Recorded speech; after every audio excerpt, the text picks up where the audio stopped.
Hi everyone! Magandang umaga, tanghali, hapon at gabi sa inyong lahat. Welcome muli sa aking YouTube channel. Sa araw na to, ang topic ko ay patungkol sa salita ng Diyos at sa politika sa ating bansa. Gusto kong ibahagi sa inyo ang katotohanan sa mga aral ni Jesus na templo ng Espiritu Santo ang katawan ng tao at ang tao ay hindi nabubuhay para sa sarili lang o dahil sa tinapay lamang.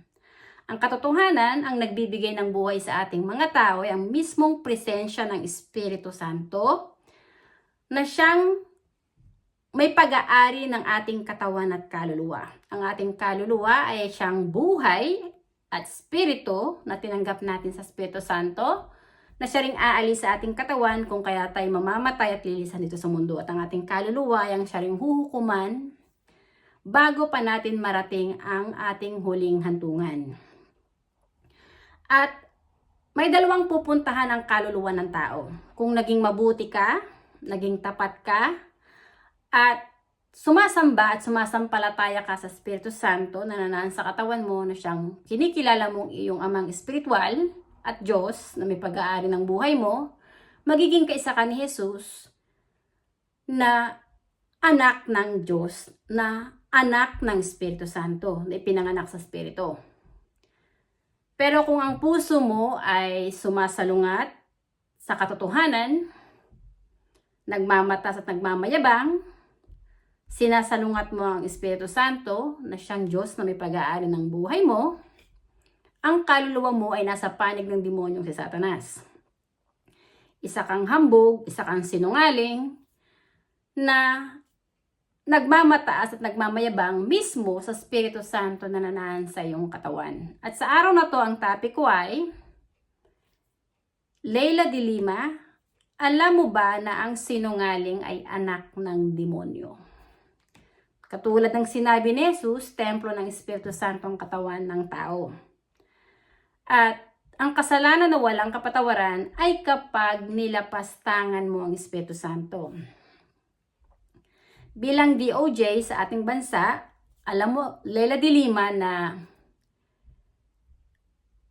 minanipulan nyo ang batas sa ating bansa. Naghari-harian kayo at nung kayong nasa posisyon, nagpayaman kayo ng nagpayaman, nangurakot kayo sa gobyerno, kayong mga ulupong, at yung mga tao na totoong nagpapahalaga sa kaluluwa ng kanilang kapwa, ang inyong winawalang hiya. Honestly, ang labanan naman dito sa mundo ay hindi laban sa laman at dugo, kundi laban sa mga espiritong masasama na silang mga kampo ng kadiliman. At ito, sinabi rin ni Jesus na there is power once you receive the Holy Spirit. Sinabi ni Jesus, you will become my witnesses in Jerusalem, in all Judea, in Samaria, and at the end of the earth. Ako, tinanggap ko ang Espiritu Santo kay Jesus dahil sa pakikinig ko sa kanyang mga salita.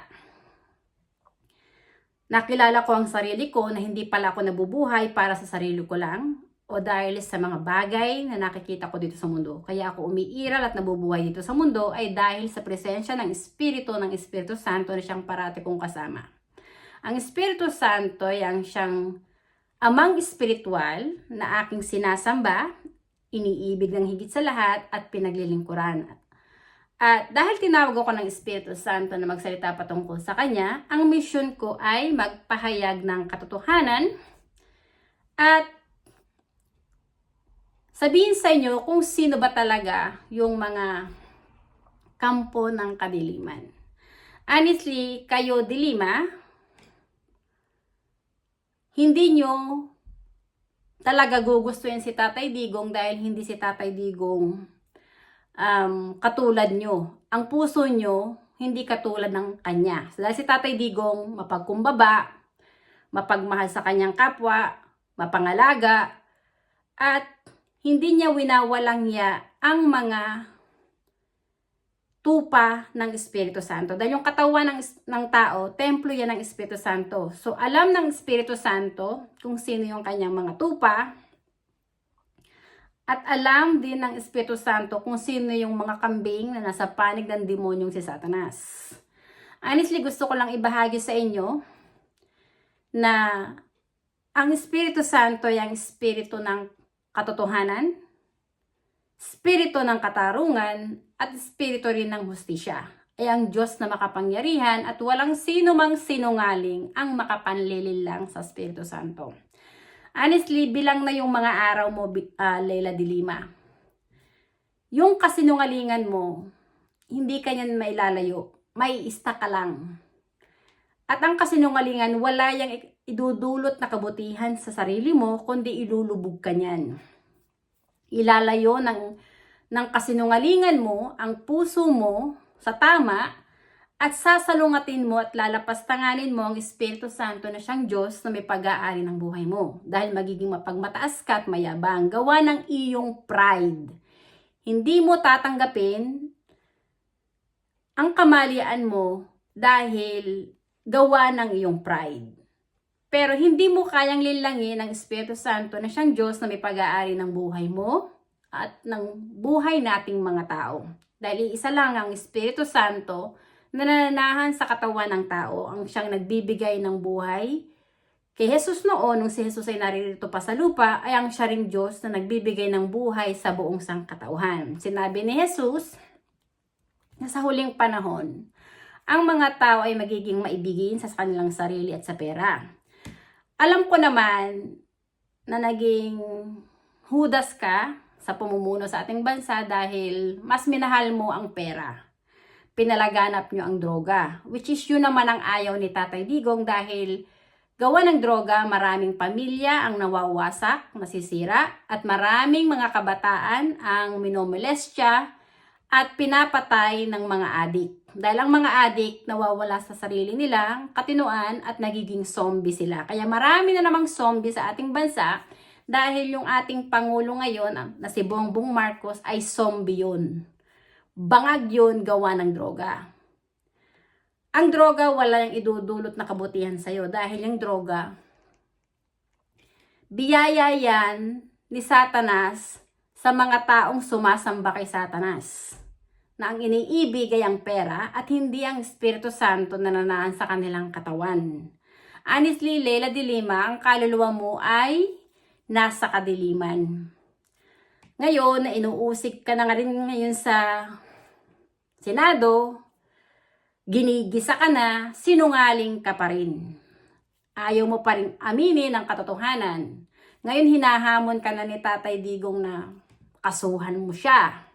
Bakit hindi mo siya kinasuhan nung nung si Pinoy pa ang Pangulo at mataas ang iyong posisyon? Dahil ang katotohanan, wala kang makitang ebidensya.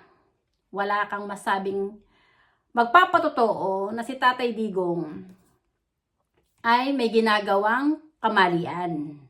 So, hinikayat mo pa yung dalawang sinungaling na magtestigo against kay Tatay Digong. Pero napatunayan sa Senado na mga sinungaling yung iyong mga kinuhang testigo na sina Motabato at Las Cañas.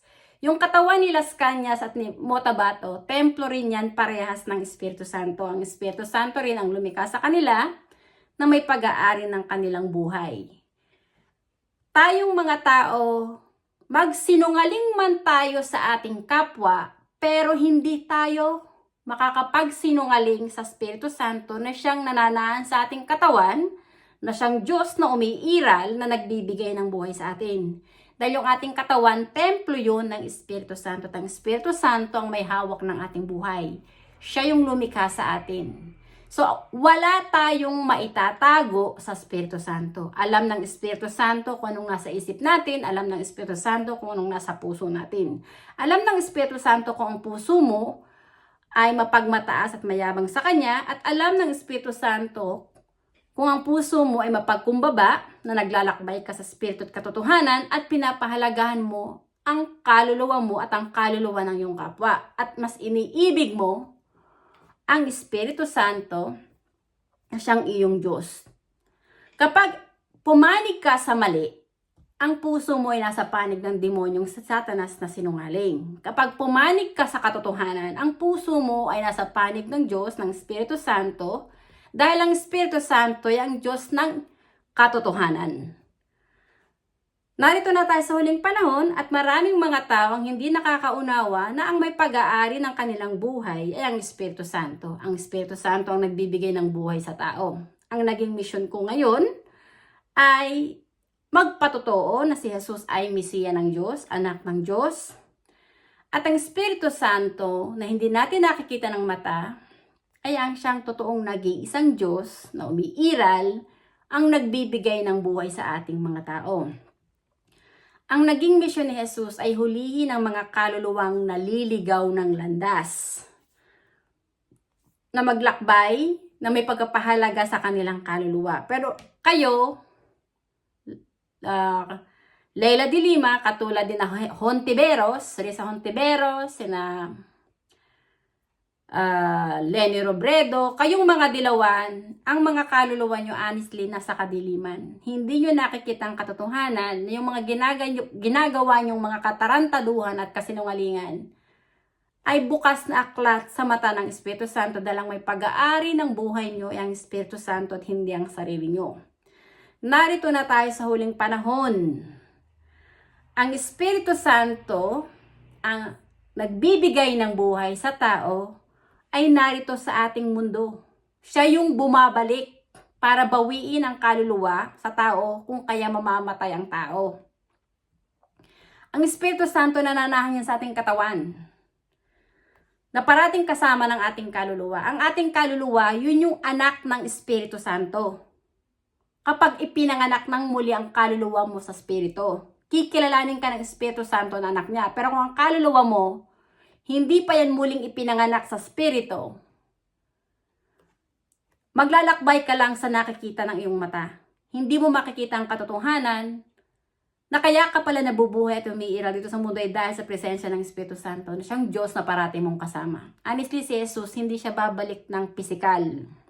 Si Jesus ay Espiritu at ang Espiritu ay Diyos. At sinabi ni Jesus na makikita mo na ako ay nasa aking Ama at ako ay nasa sayo kapag naniwala ka kay Jesus. Ikaw, Leila de Lima, dahil patay ang iyong buhay espiritual, wala kang pagkaunawa na templo ng Espiritu Santo ang iyong katawan at ang Espiritu Santo ay ang Diyos na makapangyarihan na hindi mo nakikita ng mata ang may pag-aari ng iyong buhay. Ay hindi mo kayang linlangin. Yang kasinungalingan mo ang magpapahamak sa'yo. Gawa ng kasinungalingan mo, mahihiwalay ang puso at kaluluwa mo sa Espiritu Santo at magiging kaisa ka ng demonyong si Satanas para lapastanganin at kalabanin ng Espiritu Santo at ang katotohanan.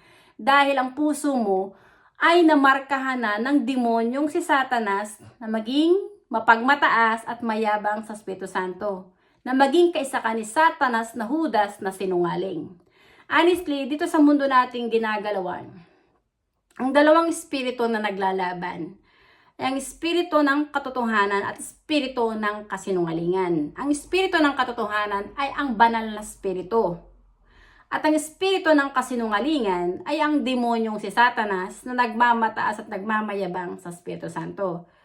Sinabi ni Jesus na ang sinungaling ay anak ng demonyo. Honestly, Leila de Lima, sinasabi ko sa iyo na wala sa puso mo ang Espiritu Santo. Hindi mo pinapaghari ang Espiritu Santo sa puso mo dahil mas pinapaghari mo ay ang pride mo at ang kataasan at kayabangan mo. At mas pinatili mo maging sinungaling na manlinlang ng iyong kapwa. Pero ginigisa ka na. Nagigisa ka na sa pagiging sinungaling mo. Ang misyon ko ay hikayatin ka na mag-repent ka na. Tanggapin mo ang katotohanan sa mga aral ni Jesus at templo ng Espiritu Santo ang iyong katawan. Dahil ang Espiritu Santo, kapag binawi na niya yung kaluluwa mo, sa katawan mo, mamamatay ka na. At yung pera, yung droga, yung anumang bagay na pinagmamayabang mo, mawawala yan lahat sa'yo dahil mamamatay ka. At yung kaluluwa mo, honestly, wala yung puwang sa langit. Dahil hindi ka patatawarin ng Espiritu Santo. Dahil dito sa lupa, naging Judas ka sa Kanya. Naging Judas ka sa Espiritu Santo. Naging Makati ang ari mo. na nakasuhan ka na nga sa pakikiapid, sa hindi mo asawa, pero naging mapagmataas at mayabang ka pa rin sa Espiritu Santo na siyang Diyos na may pag-aari ng buhay mo. At ang mission ko ay gisingin ka.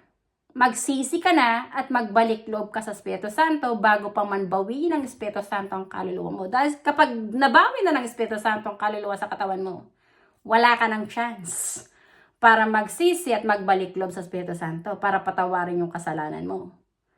Ang mga tao na nananatiling tulog ang kanilang puso at isipan, hindi nila naunawaan na ang Espiritu Santo ay ang Diyos na nananahan sa kanilang katawan ang nagbibigay ng buhay sa kanilang sarili, ay mga patay ang kanilang buhay espiritual at natutulog ang kanilang diwa.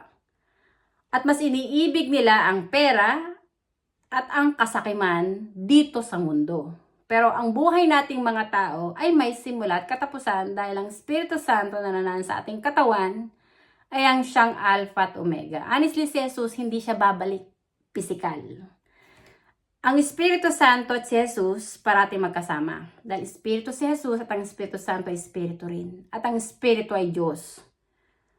At sinabi ni Jesus, na ang sino mang naniniwala sa akin ay naniniwala rin sa amang nagsugo sa akin. At sinabi ni Jesus, nang sino mang naniniwala sa akin, ako at ang Ama ay mananahan sa Kanya. Honestly, hindi ako nabubuhay para sa sarili ko lang. Ang mga aral ni Jesus ay nagkaroon ng buhay sa aking puso at tinanggap ko kay Jesus ang Espiritu Santo. At ang Espiritu Santo ang nagbigay sa akin ng kaalaman at karunungan na kaya ako nabubuhay at umiiral dito sa mundo ay dahil sa presensya niya. Siya ang lumikha sa akin, na nagbigay ng buhay sa akin, na parati kong kasama, ay ang siya ring tumawag sa akin para gawin ang aklat na to, para magpahayag ng katotohanan na ipakilala siya sa buong mundo na ang Espiritu Santo lang ang nag-iisang amang espiritual at Diyos na may pag-aari ng buhay ng buong sangkatauhan. At ang nilikha ng Espiritu Santo na kasarian ay dalawa lang, lalaki at babae lang. Ang ating katawan ay templo ng Espiritu Santo. At ang Espiritu Santo ay ang Diyos ng katotohanan, ay ang Diyos ng hustisya at ng katarungan. Tayong mga tao, ang buhay natin dito sa mundo ay pansamantala lang. Si Tatay Digong, honestly, ang pangalan niya ay nasasaad sa aklat na to, at siya yung ipinahayag ko na isang spiritual warrior. Ang misyon ni Tatay Digong ay kalabanin ang mga kampo ng kadiliman na siyang naghahasik ng kahirapan at ng kaguluhan sa ating bansa. At kayo yun, Leila de Lima, Leni Robredo, kayong mga dilawan, Lisa Hontiveros, 10 ng mga Roman Catholic leaders na nanakop sa ating bansa at ng mga Amerikano, nina Juan Ponce Enrile. Kayo yung ipinahayag sa akin ng banal na spirito na ang puso nyo ay nasa panig ng demonyo at wala sa kanya.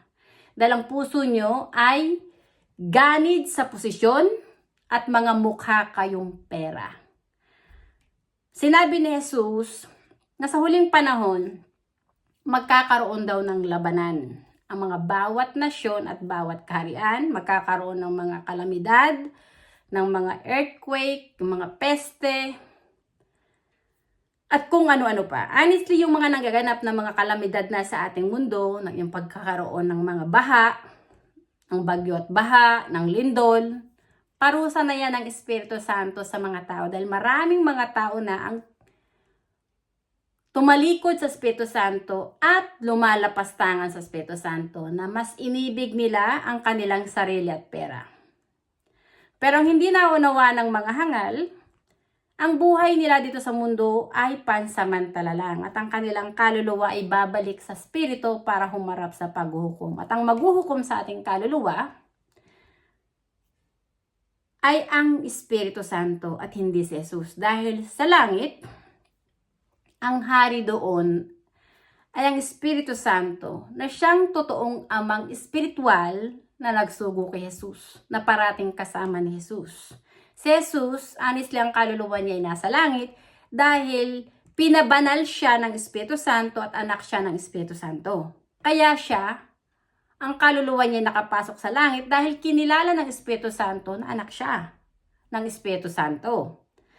At kapag hindi ka kinilala ng Espiritu Santo na anak niya, ang kaluluwa mo, hindi yan mapupunta sa langit. Sa impyerno ang bagsak niyan. Kaya yung mga dilawan, sina Lenny Robredo, Leila de Lima, sina Risa Hontiveros, kung sino-sino pa man kayong mga ulupong, tatandaan nyo, templo ng Espiritu Santo ang katawan nyo at ang Espiritu Santo na hindi natin nakikita ng mata, ay ang may pag-aari ng ating katawan at kaluluwa ay ang Diyos na umiiral sa ating mundo, na nagbibigay ng buhay sa atin, ay narito sa ating mundo at siya yung naguhukom. Hindi ako ang nagsasalita, kundi naging tagapagsalita lang ako ng Espiritu Santo para magpahayag ng katotohanan na si Jesus ay Mesiya at bugtong na anak ng Diyos, ng Espiritu Santo. At ang Espiritu Santo ay ang Espiritu ng katotohanan, Diyos ng katarungan at Diyos ng hustisya. Hindi kayo Leila de Lima na isa kang sinungaling na gumagawa ka ng mga drama, ng mga issue para siraan si Tatay Digong, pero kahit paanong gawin nyo, hindi nyo kayang ibaba at wasakin si Tatay Digong dahil yung katawan ni Tatay Digong ay templo rin ng Espiritu Santo. At ang Espiritu Santo rin ang nagbibigay ng buhay sa kanya. Kahit pilit nyo man siyang ibaba, ang pangalan ni Tatay Digong, laitin, insultuhin, at kung ano pang masama ang ibato nyo kay Tatay Digong, itataas at itataas ng Espiritu Santo si Tatay Digong. Dahil alam ng Espiritu Santo na ang puso ni Tatay Digong ay malinis, naglalakbay siya sa Espiritu at katotohanan, may pagpapahalaga siya sa kaluluwa ng kanyang kapwa, at pinapangalagaan niya yung mga tao na inosente, na silang binibiktima ng mga demonyo, na silang mga kampo ng kadiliman. Si Tatay Digong ay isang spiritual warrior na ipinahayag ko dito sa aklat na to, at ang pangalan ni Tatay Digong ay narito sa aklat na to, at para patotoo, ipakikita ko sa inyo. Si Tatay Digong ay hindi yan magbabow down, hindi yan hihingi ng kapatawaran, mag-apologize sa mga sinungaling na katulad nyo dahil kayo ay mga kampo ng kadiliman. At narito yung pangalan ni Tatay Digong at isa siyang hero. Tatay Digong is the best leader and father in our nation, at siya lang yung totoong tao na may pagpapahalaga sa buhay at kaluluwa ng kanyang kapwa. Narito yung pangalan ni Tatay Digong, President Rodrigo Duterte. Tatay Digong is a hero in our times. Kayong mga dilawan, kayong mga Roman Catholic leaders, kayong mga American leaders, Bongbong Marcos, Juan Ponce Enrile, ipinahayag sa akin ng banal na spirito na kayo ay mga kalaban ni Tatay Digong na nagmamataas sa Espiritu Santo na nananahan sa katawan ni Tatay Digong. Dahil ang katawan ni Tatay Digong, templo ng Espiritu Santo. Walang sinungaling na makapanlilin lang sa Espiritu Santo. Dahil ang Espiritu Santo lang ang nag-iisang Diyos na may pag-aari ng buhay nating mga tao. Ang Espiritu Santo ay ang Alpha at Omega, ang nagbibigay ng buhay sa ating mga tao, ay naririto at kasama natin dito sa mundo. Siya lang ang dapat nating sambahin, ibigin at papurihan at kilalanin na ating amang espiritual para maging kapatid tayo ni Jesus, na maging anak ng Diyos, na ang kinikilala na nag-iisang amang espiritual at Diyos ay tanging ang Espiritu Santo lang na nananahan sa ating katawan.